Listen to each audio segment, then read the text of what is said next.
بسم الله الرحمن الرحيم والصلاة والسلام على أشرف المرسلين. السلام عليكم. Bonjour tout le monde. Aujourd'hui, on va voir ensemble des cours sur la programmation Python. On va commencer par chapitre numéro 1, notion de base de la programmation en Python. On commence comme toujours par l'introduction. Donc, nous avons le langage Python est développé en 1989 par Guido van Rossum, informaticien belge né le 31 janvier 1956. Il fait partie des langages de programmation interprétés les plus utilisés dans le monde en raison sa syntaxe très simple et sa bibliothèque qui offre l'accès à une grande variété de services. Vous avez des chaînes de caractères et expressions régulières, protocoles Internet, interfaces graphiques, etc.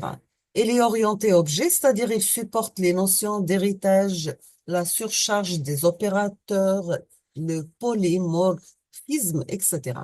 De plus, Python, c'est un langage de haut niveau, c'est-à-dire il ne demande pas beaucoup de connaissances préalables pour être utilisé. Ce chapitre présentera les notions de base de la programmation en Python. On va commencer par l'interpréteur Python.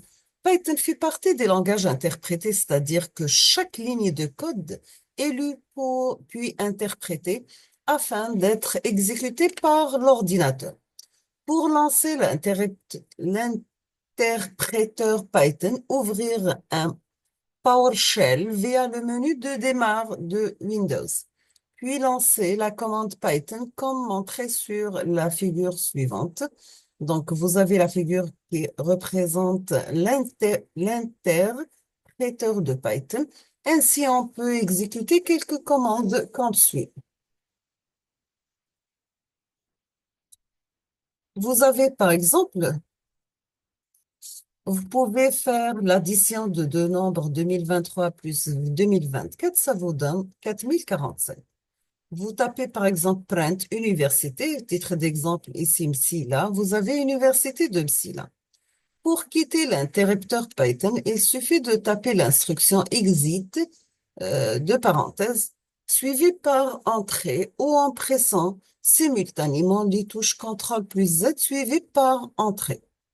Quelle est la différence entre compilateur et interpréteur? Le compilateur va traduire l'ensemble de code source en langage binaire utilisable directement par le CPU. Par exemple, le C et le C++, Pascal, Fortran sont des langages compilés.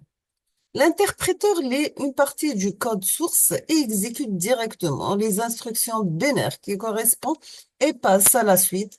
Parmi les langages interprétés, on note le HTML, le CSS, le Python et Basic. Pour l'utilisation des commentaires en Python, les commentaires sont des phrases ou des paragraphes ajoutés au code de programme pour le but d'expliquer son fonctionnement ou pour ajouter des explications à l'attention du lecteur. Il n'y a aucun impact sur le fonctionnement du programme, c'est-à-dire tout ce qui est marqué comme commentaire sera ignoré. Pour ajouter un commentaire en Python, il suffit de l'écrire devant le caractère dièse. Donc, vous avez A égale à 1, B égale à 5, C égale à 1, delta égale B fois 2, moins 4AC. Donc, c'est le calcul de déterminant. Print delta, c'est l'affichage de la valeur de delta. Donc, tout ce qui est après le dièse, et c'est un commentaire pour expliquer la commande, etc. Donc, la valeur de delta, c'est 21. Quelles sont les variables ou comment déclarer les variables en Python? Déclaration et utilisation. Une variable, c'est une partie de mémoire dont sa contenu, nombre, adresse peut être modifiée ou bien initialisée pendant l'exécution du programme. La déclaration d'une variable et son initialisation se font en même temps en Python. Dans l'exemple 1, les variables A, B, C sont déclarées et initialisées respectivement par les valeurs 1, 5 et 1. Donc, vous avez la valeur de A égale à 1, B égale à 5, C égale à 1. On passe maintenant au typage dynamique des variables. En Python, il n'est pas nécessaire de préciser le type de variable car Python, c'est un langage de typage dynamique, c'est-à-dire qu'il reconnaît le type des variables au moment de l'exécution de la simple instruction, donc a égale à 1, il suffit pour définir le type de variable. On va voir dans l'exemple suivant, il va montrer cette propriété. Donc, si vous avez A égale 2020, B égale à 3,14, C égale à électronique. Donc, si on demande le type de A, donc c'est classe entier. Le type de B, c'est une classe float. Le type de C, c'est classe string. Dans l'exemple 2, Python a considéré la variable A comme un entier, donc puisqu'elle reçoit une valeur entière. La variable B comme float, puisqu'elle reçoit une valeur décimale, et la variable C comme string, puisqu'elle reçoit une chaîne de caractères. C'est pour ça on dit que Python, c'est un langage au typage dynamique. Dans d'autres langages, par exemple, en C et en C++, il est indispensable de spécifier le type de variable.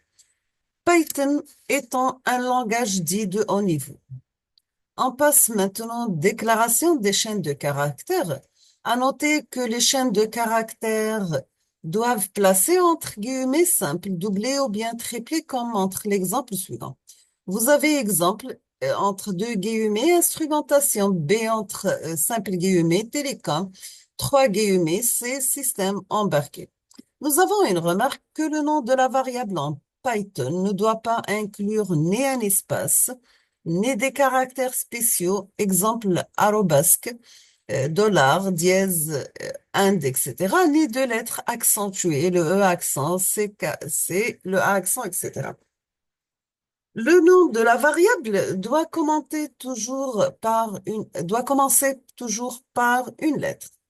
Il faut absolument éviter d'utiliser les mots-clés réservés par Python, par exemple, print, input, etc. Python est sensible à la casse, ce qui signifie que les variables grand A, petit a, grand A, deux fois A et deux fois petit a sont différentes. L'affectation simple et multiple des variables maintenant. Sous Python, il est possible d'effectuer une valeur à plusieurs variables simultanément, comme il est possible d'effectuer une affectation parallèle. Dans l'exemple suivant, les variables A, B sont affectées par la valeur 2023 et les deux variables C et D sont affectées respectivement par les valeurs 2023 et 2024. Dans cet exemple, vous avez A égale à B égale à 2023, C, D égale 2003,24, donc C prend la valeur 2023 et D prend la valeur 2024, département, fac, électronique technologie, donc c'est département d'électronique, faculté de technologie. Print A et B va afficher la valeur de A qui est égale à 2023, la valeur de B qui est égale à 2023, print C et D, donc la valeur de C c'est 2023, la valeur de D c'est 2024, print départ et fac, donc c'est département d'électronique, fac de technologie. On passe maintenant aux opérateurs standards en Python. On va commencer par les opérateurs arithmétiques. Les opérations arithmétiques sont utilisées pour les calculs numériques. Les opérateurs arithmétiques essentiels sont, vous avez l'addition, plus c'est l'addition, le moins c'est la soustraction, euh, étoile c'est la multiplication, slash c'est division, deux fois étoile c'est puissance, donc vous avez deux fois produit 3, ça donne 8. Deux fois anti-slash, c'est le quotient de la division entière, donc 8. Deux fois anti-slash 3 donne 2. Le pourcentage, c'est le modulo, donc vous avez, c'est le reste de la division entière. Exemple 11, pourcentage 3, ça donne 2.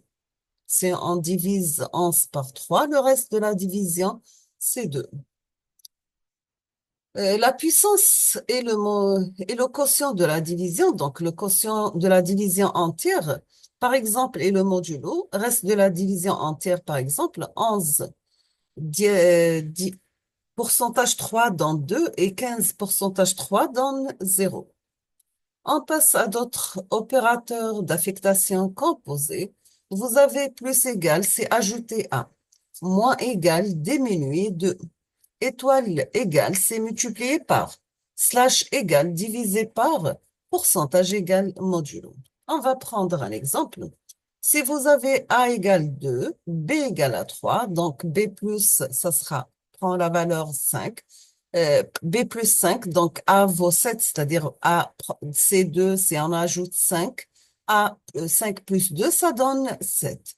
B moins égale 2, donc B prendre elle était initialement 3, si on va diminuer de 2, on va soustraire 2, donc 3 moins 2, ça B va prendre la valeur 1. A étoile 3, donc A vaut 21. A pourcentage 6, donc A vaut 3.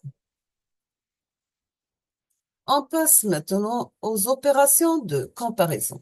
Les opérateurs logiques sont utilisés généralement pour faire une condition sur l'exécution ou non d'une ou multiples instructions. Vous avez le AND, c'est le et logique, exemple 1 AND 0 donne 0, 1 AND 1 donne 1. Nous avons aussi le ou bien le O logique, exemple 1 au 0 donne 0. Point d'exclamation, c'est la négation logique, exemple exclamation 1, ça donne 0, exclamation 2021, ça donne 0. 2 fois égal est-il égal à, exemple x 2 fois égal 10, a plus 1, 2 fois égal 0,4. Le point d'exclamation égal différent de, exemple x, exclamation égale 10.